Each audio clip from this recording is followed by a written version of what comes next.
Wistoria 1 and Sword Volume 1 Review. Readers may already be familiar with author Fujino Omori, thanks to his popular light novel series. It's in genre Pick Up Girls in a Dungeon or Danmachi.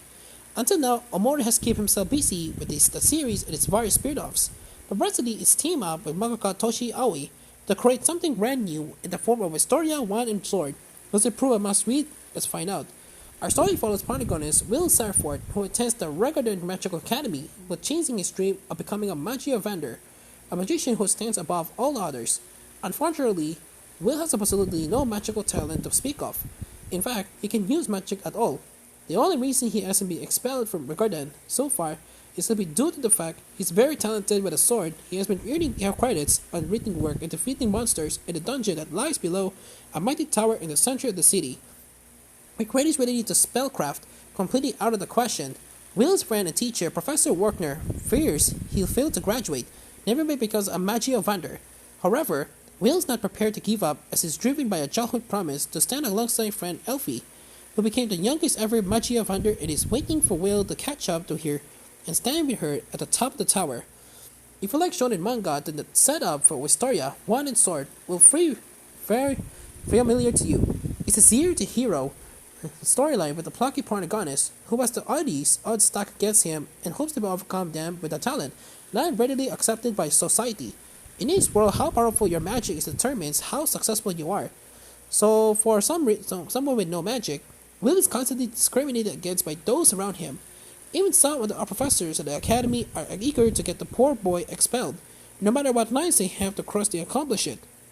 This may be your fairly average underdog story, but it's backed by solid world building and it's a likable main character. There's clearly a lot more to the history of the magia vendor in the dungeon than we currently know, but Omori chooses a drip fed as the information will focus on Will's adventures in the dungeon and around the school, particularly here in Volume 1. I think that was the right choice rather than overloading the reader with too much at once. Dungeon diving and facing up against powerful enemies is where mangaka Toshi Aoi gets to show off their skills, which are impressive. Given this also serves as their debut series, fight scenes are both easy to follow and get immersed in as Will navigates tricky magical attacks while searching for an opening to fight back with his sword. There are some intense double-page spreads too, which adds to the excitement of watching these scenes unfold before us. Certainly, as Will goes up against stronger enemies, I imagine the artwork will evolve to become even better, which makes me excited for the future. Where the artwork does struggle a little is with the character designs, which aren't very original and quite reminiscent of Harry Potter and other Western Magic Academy stories. Since this is a school setting, everyone wears the same uniform and there isn't a lot of individual customization.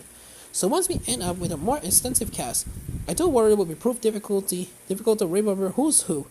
Unless this changes, there's plenty of time to be proven wrong so I don't think it should be a reason to not pick up Volume 1. If you're looking for something new for Omori, then this isn't it. The series shares several similarities with Omori's Danmachi franchise, including the dungeon element and the tower at the center of the city.